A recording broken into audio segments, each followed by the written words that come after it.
Welcome everyone. In this video we are going to derive a formula for the focal length of a spherical mirror. So a spherical mirror simply means that we have a C, center of curvature, and there will be a distance from it which I call R, which stands for the radius, and then we will have our mirror like this. And why is this called a spherical mirror? Well, because if you were to connect to a sphere, this center of curvature would be the center of the sphere. That's why we call this a spherical mirror. Now, there are mainly two types of spherical mirror. One, there is convex mirror, and two, there is concave mirror. If the reflecting surface is inside of the curvature, for example, if this side is reflecting, then it would be a concave mirror because it makes a cave inside, right? It looks like a cave. And if the reflecting side is outside of the curvature, if it is this blue part, then we would call it a convex mirror. All right? So, how do I prove a formula? How do I derive a formula for the focal length of a convex or concave mirror? And you will see that these formulas are very similar. So to carry out our proof, I am going to draw the picture one more time. We're going to have the center, this axis, and by the way, this is called the principal axis. This axis and this axis here, the principal axis. Just some vocabulary. Then we have our mirror. This part, this inside part, will be reflecting. So what kind of a mirror is this? This is a concave mirror.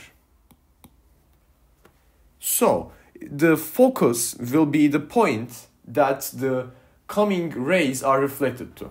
Okay, most of them actually. Not all of them are reflected to the focus point, but some of them are reflected, and I will talk about which ones are reflected. So this is going to be the point of focus, the focal point. And we are interested in, well, actually, let me write it like this. This is capital F, the focus point, and this F is the focal length. And we are trying to find F. What is F? Well, how can we approach this question? To make our proof, we will be interested in a specific kind of ray. We will have a light beam that is parallel to the principal axis. Okay, for different lights, different light beams, the light isn't always reflected to the focus, but for parallel ones, it is reflected. And also there is one more condition, and that is, this is coming like this, and it will be reflected in such a way that if we draw a line from the center, which we call the normal line, it will fall to the focus point, like this. And from the idea of a reflection, the incident angle, the initial angle, which I call theta, is going to be equal to the reflection angle, which I also call theta. So this is the case for a paraxial line, a paraxial light beam. What does paraxial mean here? Paraxial, this is also sometimes called the paraxial approximation. It simply means that theta is close to zero. It is a small angle. And this happens when we are near the principal axis and parallel to it. So those light beams would be paraxial light beams, okay? Now we are ready to make our proof. I know I talked a lot, but it is important that we understand what is going on. If we look at this thing, we have a Z shape here. Right? This and this are parallel. They are parallel. So this angle here will be theta as well. And look at this. What does this mean? This means that we have an isosceles triangle. The two sides are equal. So if I draw a perpendicular like this, the height, it will be perpendicular, and I'll put a dot inside of the box to mean that it's a 90 degrees angle.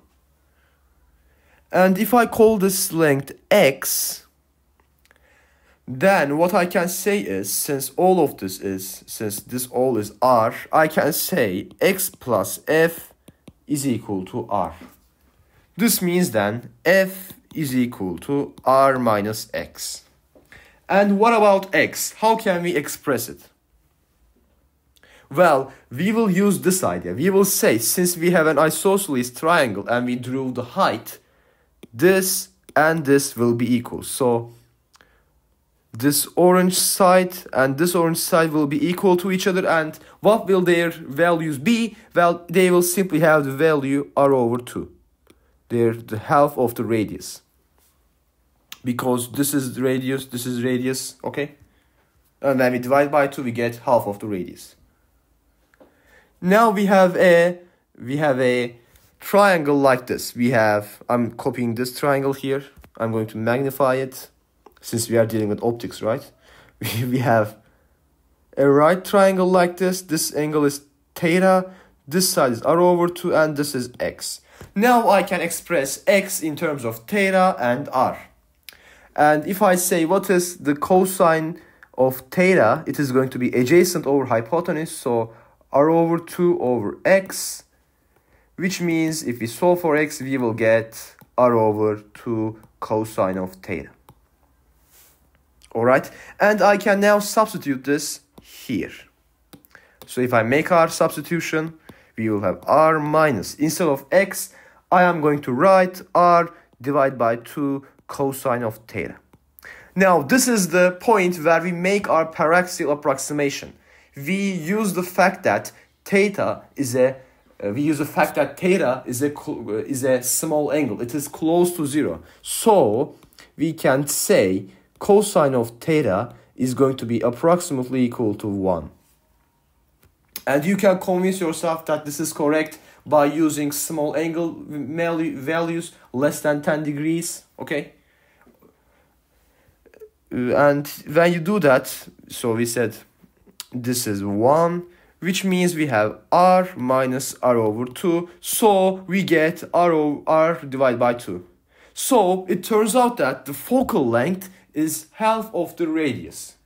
And this is the proof for a concave mirror. Now, for a convex mirror, you would get the exact same formula with a slight twist. Let me write it here. So, for concave, we found the focal length as r over 2, the radius of curvature divided by 2. For a convex mirror, you would get the exact same formula with a very slight twist that you have a negative here, negative r over 2. And what does negative mean? It simply means that if I draw the mirrors, you will understand what it means. So it simply means that for the concave mirror, f is in front of the reflecting surface. It is here.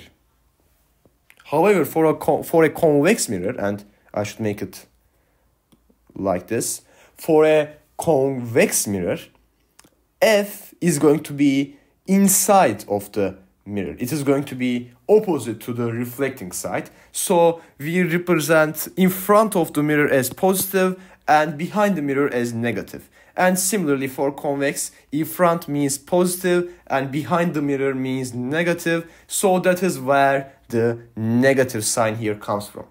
Anyways, I hope this video was helpful. If you have any questions, please write them in the comment section. I hope to see you in another video. Until then, take care.